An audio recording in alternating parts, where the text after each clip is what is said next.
Shalom, frères et sœurs, bienvenue dans votre émission de Atoumi Barakri. L'émission se passe sur votre chaîne YouTube Dr Frank Elanga TV. L'émission d'aujourd'hui, nous allons aborder le thème lié à l'infidélité dans le mariage. Le thème qui est tiré dans le livre de Matthieu 19, verset 9. Vous avez eu la première partie qui s'est déroulée le dimanche passé. Aujourd'hui, nous allons aborder pour continuer la suite de votre émission Tatatandi. Vous nous suivez de partout, nous vous disons bonjour, nous vous disons bonsoir par rapport au lieu où vous nous suivez. Vous êtes en Amérique, nous savons que les fuseaux horaires décalent, vous êtes en Europe, vous êtes en Asie, vous êtes en Afrique. Veuillez vous abonner sur notre chaîne télévision Africa, la Nation J'aime, et vous allez avoir de belles émissions sur la vie de Jésus-Christ, sur l'évangile éternel, sur la sainte doctrine. Je suis entouré à mes côtés des ministres de la parole et nous sommes avec le docteur Frank Elanga, le propriétaire de votre chaîne, ministre dans l'église, dans la communauté des églises des saints au Congo, de l'assemblée des saints de Lugwara, dans la ville de Kisangani en RDC, la province de la Tchoko, bien entendu, parce que vous pouvez nous suivre depuis les États-Unis. Nous sommes avec lui. C'est lui qui va nous exhorter, nous édifier sur l'infidélité dans les mariages. Mais notre mission, pour ceux qui vont nous suivre, notre mission sera diffusée dans la langue de Lingala pour faciliter à tous les chrétiens, tous les saints qui sont dans la République démocratique du Congo, qui sont ailleurs en Europe, de pouvoir accéder à cette richesse de l'évangile éternel. La première partie vous a été déjà proposée le dimanche dernier sur le motif quelconque, dans sa globalité, mais aujourd'hui, le docteur Frank revient sur le même sujet. Et à la fin de l'émission, nous allons vous donner la suite que vous aurez le dimanche prochain. Yango bandeko, topesi bino mbote na kote nyonso bozali kolanda biso, soki na États-Unis, soki na Europe, soki na Asie, Océanie, na Afrique, na République démocratique du Congo, oyo ezali chaîne na bino Dr Frank Elanga TV. Bienvenue na émission na bino bolandaka mukolo nyonso oyo bolandaka ngo na chaîne YouTube. Émission ebengami na kombo ya De Atoumi Barakri. Lelo mosali na Nzambe Dr Frank Elanga oyo azali pembeni na ngai elongo na basali na Nzambe nyonso ya communauté ya église de saints na mboka ya Congo to pe ya monde mobimba, parce que boza kolanda biso ya monde mobimba. Ye azali mosali na Nzambe na église de saints ya Lugwara oyo ezomi na ville ya Kisangani na province de la Tchoko, République démocratique du Congo. Azo meka kolakisa biso oyo etali infidélité na kati ya mariage.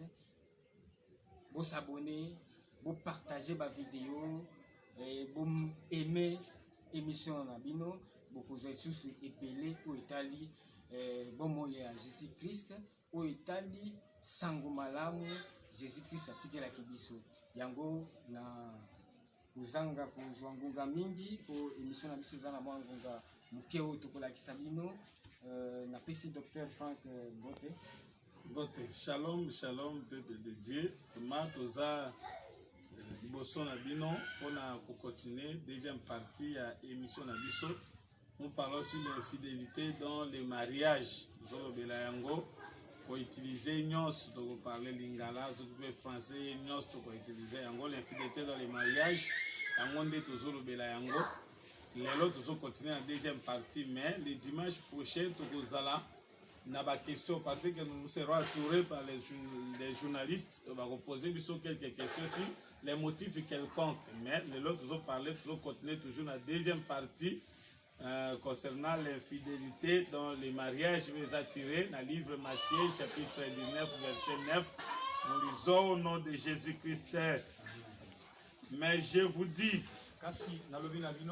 que celui qui répudie sa femme ye oyo azobengana mwasi na ye sauf pour infidélité, longola kaka oitali et ekobo qui en épouse une autre mpe abali mosusu commet un adultère. asali ekobo. Donc, on va parler sur l'infidélité dans le mariage, parce que beaucoup vont confondre le motif quelconque avec l'infidélité dans le mariage. C'est ça qui, la fois passée, précision, au Talissa, Nombre chapitre 5, verset 5, et l'infidélité dans le cas général, on a comme un peu large. L'infidélité, c'est le péché, tout ça. Mais dans le mariage, l'infidélité, c'est l'adultère. Tolobela ki yango, ils ont toujours tiré dans Nombre, toujours chapitre 5, verset 11, iti mukenase, okomona wana bazobenga l'adultère comme l'infidélité. Donc dans le mariage, l'adultère, c'est l'infidélité. On a quoi ajouter quelque chose, on a ajouter les lois, on a infidélité. Même suivre, suivre ezali péché. Ce qui m'a suivi à péché, n'a qu'à mon large. Mais n'a qu'à la suivre par rapport au mariage. Tozo Hébreux chapitre 13, verset 4. Hébreux chapitre 13, verset 4. Que le mariage soit honoré de tous. Et le lit conjugal exact de tous de te suivre. Car Dieu jugera les débauchés et les adultères. Ah, que le lit conjugal est exacté na basuir. Ce qui est na suivre, na sens mosusu Apocalypse chapitre 22, que celui qui veut s'essuyer encore, on est dans un sens large. Mais ce qui est suivre dans le lit conjugal par rapport à mariage, suivre et à la infidélité, c'est ça même l'adultère. Yango nase ba lobby. Bien aimé Paul Azolo dans Hébreux 13, 4, lobby que Dieu a jugé ba débauché et ba adultère. C'est-à-dire suivre na kawana et qui côté à infidélité ou tobengi yango adultère. C'est-à-dire dans le mariage, l'infidélité ou tozolo bela yango eza teke mwasi azandoki ou bengani ye na libala te. La même chose bazolo bela pona suivre na kaya li conjugal. Na kaya li conjugal suivre ezali te mwasi azangi respect. Tozolo bana basi te bazanga respect envers mamibali na bango parce que l'habillement de la femme, c'est la soumission. Et l'habillement de l'homme, c'est l'amour. Mais tozoe bisabasi, bato samibali na bango. Mais ce qui moi si est arrivé que a sali manquement, o ezali adultère te, yango eza infidélité dans le mariage te, eza pe suivre te na kati ya lit conjugal. Suivre na kati ya lit conjugal ezali oyo tozobenga yango l'adultère ou débauche. Ce qui moi ça sali débauche, wana nde assuyer lit conjugal. Tolobela ki yango même Dieu. To pesa ki exemple pa na Nzambe po a répudier Israël. To simba ki ba écriture. To zoa ki Esaïe chapitre 50. Ce qui bande ko ba ki to ko ki kotanga yango na mwalo mbango Esaïe chapitre 50. Verset 1er to kitina se Bazolo baboye bien-aimé landa chers frères et sœurs bolanda ainsi parle l'Éternel. Où est la lettre de divorce par laquelle j'ai répudié votre mère, ou bien auquel de mes créations vous ai-je vendu? Voici, c'est à cause de vos iniquités et vous avez été vendus. C'est à cause de vos péchés et votre mère a été répudiée. Péché oyo Dieu azoloba na Esaïe chapitre 50 et Jérémie chapitre 3 akolobela yango polele na kati na mariage ya Nzambe na Israël ezalaki parce que s'attachaki na banzambe mosusu kometaki adultère. Wana tozu Jérémie chapitre 3 tobandi à partir à verset 6. Jérémie chapitre 3 verset 6. Kuna balobi le péché tout ça Nzambe a répudié Israël. Mais Nzambe na kati na Israël il y avait bamakema Israël abandaki kosala yango mais ezalaki nano moyen ya nzambe te abengana bango to atinda bango na captivité. Pour atinda bango na captivité, il faut basala alliance avec les nations, c'est-à-dire ba abandonner l'Éternel, bandimela nzambe mosusu en quelque sorte de pona bango spirituellement basali ekobo basali adultère yango nzamba ko répudie bango. Wana kokutana ba Osée chapitre 2 tout ça nzamba ko répudie bango à cause ya adultère oyo bango basalaki. Mais ce qui otali Esaïe chapitre 54 ndenge totangi verset 1 tokitina se tozui Jérémie chapitre 3 verset 6 okomona ndenge bazopesa précision ya eloko nzamba salaki qui a abandonné Israël. Nous lisons au nom de Jésus. L'Éternel me dit au temps du roi Josias, as-tu vu ce qu'a fait l'infidèle Israël? Elle est allée sur toutes les montagnes élevées et sur tout arbre vert. Et là, elle s'est prostituée. Abalobi a se prostituée. Je disais, après avoir fait toutes ces choses, elle reviendra à moi. Mais elle n'est pas revenue. Et sa sœur, la perfide Juda, on a été témoin. Quoique j'ai répudié l'infidèle Israël, à cause de tous ces adultères,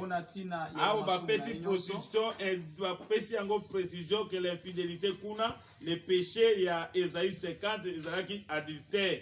À cause de ces adultères, et que je lui ai donné sa lettre de divorce, j'ai vu que la perfide Juda, sa sœur, n'a pas eu la crainte. Elle est allée se prostituer pareillement. Par sa criante débauche, Israël a souillé le pays. Elle a commis un adultère avec la pierre et le bois. Total qui commettre l'adultère avec la pierre et le bois, tu peux expliquer ma kamosusu. Nasima ebele toko expliquer yango eloko bazolo belango les montagnes ake na basea banjete ake go na ba montagne soko ziba montagne Apocalypse 17 ezo biso les montagnes sont des nations na tango no Israël azoluka secours kokende kozwa secours oh l'Éternel aza secours ya Israël tango ake kozwa secours na ba nation Israël a se prostituer na tango na nzamba ko livrer bango na captivité. La même chose pour na mariage. Na mariage et loko ekoki ko causer divorce. C'est l'infidélité to bengi yango adultère. Mais il y a des cas toko koma wana toko parler l'homme même Dieu. Alobi katikela ki Israël temps soko ko se repartir. Mobali pa ko mona mwasi na ye a commettre mais atali a pardonner. Asali loko moko eza malam atiki yango mais l'infidélité dans le mariage eza bondokite eza eloko moko te eza adultère. C'est l'infidélité dans le mariage. Yango bien aimé Paul azoloba na Hébreux chapitre 13 verset 4 azoloba que le lit conjugal eza exapté de suivre awa na lit conjugal c'est l'adultère. Yango nzambe kaka wana Paul ako préciser koloba ke nzambe ako juger ba débauché ako juger pe ba adultère. Yango tozo pesa précision que bien aimé lelo ofandi kaka na yo tosali ba voyage molai oumeli okei mwasi atikali oye soupçon toko préciser yango kaya soupçon mobali akosala nini na kaya soupçon soki okuti baleki no te mwasi na yo na sima asalaki boye asalaki adultère toyokaki tomonaki lokola eza soupçon okangi yango te okosala nini Bible lobi nini okosala nini tokoloba yango toko classer yango na ba motif nini est-ce que to classer yango directement na infidélité na ta oyo kangi yango te mais ça ba soupçon toko pesa ba précision na kat na Bible. Bien aimé Nzambe azobenga biso to kabwana te. Nzambe azobenga biso to kabwana te dans le mariage eloko wana ezo sala mingi na kati na mokili.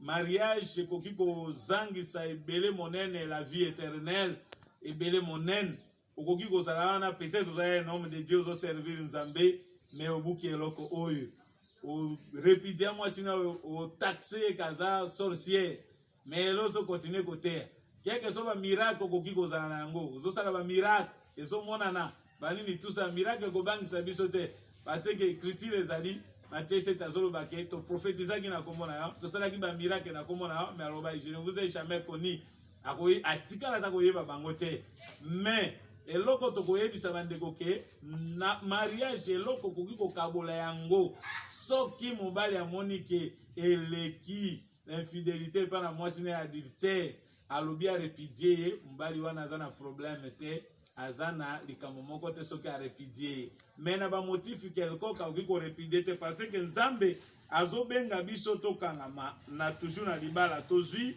1 Corinthiens chapitre 7 verset na yango 10 tokiti muke na se totanga susi nini nzambe aza na yango mpo na biso. À ceux qui sont mariés, j'ordonne, non pas moi, mais le Seigneur, que la femme ne sépare point de son mari. Si elle est séparée, qu'elle demeure sans se marier, ou qu'elle se réconcilie avec son mari, et que le mari ne répudie point sa femme. Ah, bazo pekisa la répudiation. Mais les bato bazo bengana. Basi, ote la femme a salenga aza infidèle. Infidélité au retour na bipo a finga ki mama na ngai. Est-ce que ko finga mama yango nde ko bimisa mwasi na dibala to yiki sert à commettre péché. Mais ça péché oyo e ko mema na repentance, e ko mema na exhortation ba exhorter ser na biso ba appliquer ba nyonso za ba Matthieu 18 comme on a ye ko talisa ye ti soka lokite ko lexera ba procédure nyonso. Mais yango koki ko mema na répudiation te. L'infidélité au Christ azolobela pour na ka ya répudiation alobi sauf pour motif d'infidélité eza adultère eza débauche azolobela yango yango pe bien aimé Paul azoloba que le lit conjugal ezala exempté de suivre parce que Dieu jugera les débauchés et les adultères. Mariage koki ko kabonate. Mais si les non-croyants se séparent, pourquoi balobi que si les non-croyants se séparent, va se séparer, mais pour na basantu balobi ba se séparer te. Et loko ko kabola bango ezalaka liwa. Lié ezali mais liwa nde ko kabola bango. Romains chapitre 7. Romains chapitre 7, tobandi na verset 1, tokiti na 7. Balobi, ignorez-vous, frères, car je parle à des gens qui connaissent la loi. Que la loi exerce son pouvoir sur l'homme aussi longtemps qu'il vit. Ainsi, une femme est liée, une femme mariée est liée à la loi par son mari. Tant qu'il est vivant. Mais si le mari meurt, elle est dégagée de la loi qui l'a liée à son mari. Si donc du vivant de son mari, elle devient la femme d'un autre homme, elle sera appelée adultère. Mais si le mari meurt, elle est affranchie de la loi. Elle est affranchie de la loi, de sorte qu'elle n'est point adultère en devenant la femme d'un autre. Donc, même nous les chrétiens, pour tous en Christ, et sengela ki mobali ya liboso ezaki la loi akufa, yango biso toza attaché na Christ. La même chose na libala na biso parce que le mystère à mariage eza monene tokolobela yango ba po ebele sur le mariage bozala bo s'abonner na chaîne oyo Dr Frank Elanga TV bo s'abonner ebele boko zwa ba précision na makambo ebele. La précision eza non seulement les révélations les prophéties, la précision eza aussi na kati ya doctrine. parce qu'un docteur cause la peine à précision et à doctrine, parce qu'un docteur qui n'a pas la doctrine et à Christ, où ils ont respecté les éléments de doctrine était Aza Musika, il faut botter la malam. To pesa ba révélation, ba prophétie nyonso to lingaka. Parce que dans les derniers temps, bato bako supporter sous la saine doctrine était 2 Timothée chapitre 4. 2 Timothée chapitre 4. Bako supporter sous la saine doctrine était, mais bako misala une foule de docteurs. Totangi yango verset 3. 2 Timothée chapitre 4 verset 3. Car il viendra un temps où les hommes ne supporteront pas la saine doctrine, mais ayant la démangeaison d'entendre des choses agréables, ils se donneront une foule de docteurs selon leur propre désir, détourneront l'oreille de la vérité et se tourneront vers les fables. Un docteur doit donner la précision, la prophétie, la révélation, la connaissance et avec les éléments et la doctrine. Tu peux sa précision, peut-être l'élo bateau, ce qui va emporter à tout va des doctrines, parce que bazana ba précision te. Yango to sali émission oy, on a coupé la bino, et ça ba révélation, prophétie, doctrine, mais to bandina. Pas élément de doctrine, to zu pour un mariage et to zu partie. Oh, l'infidélité dans le mariage. Est-ce que l'infidélité dans le mariage est ça pour Mobali? Aboyi, moi si Aboyi Kotosa Mobali naende, akobenga nae te. Wana kobenga nae te. L'infidélité dans le mariage, yangonde zali pe suir na kati ya lit conjugal. Oui, zotali sabiso débauche ou adultère. En dehors de ça, les autres cas. Les autres motifs, ce sont des motifs quelconques. Yango tozo benga bino bolinga chaîne oy. Tokolobela pe na kaya soupçon. Wana tokozala pe na ba journaliste le dimanche prochain. Tokolobela kaya soupçon. Soki mobala soupçonné moi sinaye. Tokolobela yango. Eloko nini akoki kosala na kaya soupçon. Le dimanche prochain tokozala tourner na ba journaliste, na ba serviteur de Dieu, na ba ministre de Dieu mususu tokozala na partage.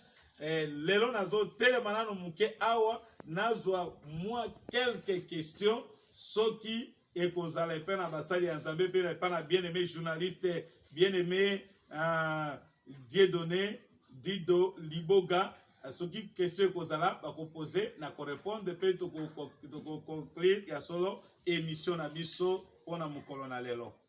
Merci Dr Frank, vous pouvez édifier biso sur quelques points concernant les motifs quelconques dans les fidélités dans le cadre de mariage. Vous avez suivi quelques points et attrait à l'infidélité au mariage. L'émission n'est pas encore finie. Nous avons d'autres serviteurs de Dieu, nous en avons ensemble. Pour soulever des points où il y a un sens infidélité dans le mariage. Comme question, s'il y a un serviteur de Dieu parmi nous, où il y a une question à soulever, où l'homme de Dieu, Dr Frank Elanga, a un peu pour développer un tout peu avant que tu conclure notre émission. Parole aux yeux et puis vous présenter parce que l'émission peut-être nous présente la première partie et c'est une quand même l'homme de Dieu qui a vu Maloba, qui a lobby pour la santé des chrétiens qui sont partout dans le monde, on a zali Moussal Nazambetel, l'église de Saint Louga. Oui, merci beaucoup. Là, nous avons une question à soulever. Ngai Nazali Moussali Nzambe John Bameme à une assemblée de Saint Louga. Alors, nous avons une préoccupation pour infidélité kati ya libala. Nalingi naeba précisément bokoki kopanda kati na ndako ya libala. Mwasi nayo azwi décision na likambo moko bozaki na ngona ndako. Ase décider ye moko akiko kota ndako ya bunganga. Akiko consulter nganga kisi. Sans que yo mobali oyeba mais okiko découvrir par derrière que yé déjà assis à kota ki bunganga. Boye pona likambo moko quelconque bozali na ngona ndako. Est-ce que na ba situation lokola wana parce que toza mpe komona kati na bible ndenge nini Saul akendeki kokɔta bonganga mpona kokende koconsulte bamort mpe nzambe aza kobenga yango mpe infidélité. Eske na caractère ya infidélité modele wana okoki kosipote kaka mwasi na yo bofanda na ye na ndako pendant ke ye azokɔtaka bonganga okoboya ye te to ekozala ndenge nini mose na nzambe amekaka meme kopesa biso lumière na bapoint modele wana. Merci. Ok, na landi yango concernant kokota na ndako ya bonganga eza kaka mpona mwasi te, Dieu azo interdire yango ezala mpona mobali ezala mpe mpona mwasi.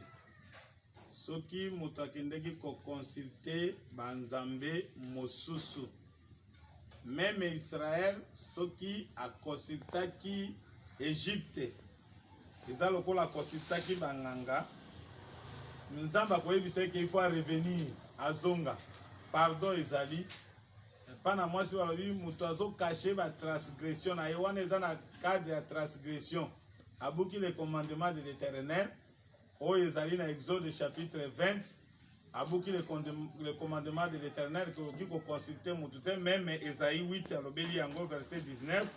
Si l'on vous dit consultez ceux qui invoquent les morts et ceux qui prédisent l'avenir, qui poussent des sifflements et des soupirs, répondez, un peuple ne consultera-t-il pas son Dieu? S'adressera-t-il aux morts en faveur des vivants? À la loi et au témoignage. Si l'on ne parle pas ainsi, il n'y aura point d'aurore pour le peuple.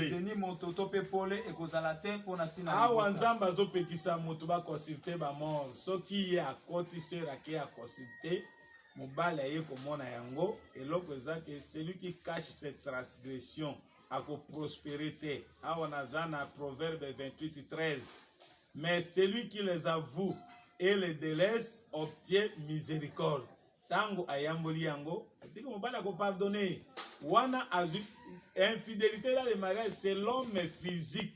Moi si abimi asali adultère avec un homme physique, tout autre péché non soit les a classé na kati na motif quelconque même akeko consulter nganga mobali ayebi mobali ako exhorter ye mwasi na ngai okoki ko consulter nganga te, il faut to consulter nzambe. En dehors ya nzambe toko consulter moto mosusu te. Lokola sali faute wana ezala kendeki na liboso ya nganga mobali ako pardonner ye akolimbisa ye na kao mwasi na ye a reconnaître yango pe mobali amonaki akosenga pardon pe a pardonner ye ako pardonner ye mais yango ezali infidélité te na kati ya otobengi yango suir ya lit conjugal. Parce que dans le que l'infidélité n'a qu'à un sens moko large. Au lieu de commettre infidélité même envers mon frère, l'homme de Dieu n'a pas commettre infidélité, n'a pas été mabé moko boué, et ça le quoi n'a pas été infidèle envers rien, n'a problème moko songolo. Mais en ce qui concerne le mariage entre l'homme et la femme, infidélité au Christ azolobela yango na Matthieu 19:9, c'est l'adultère ou la débauche. C'est un peu ça.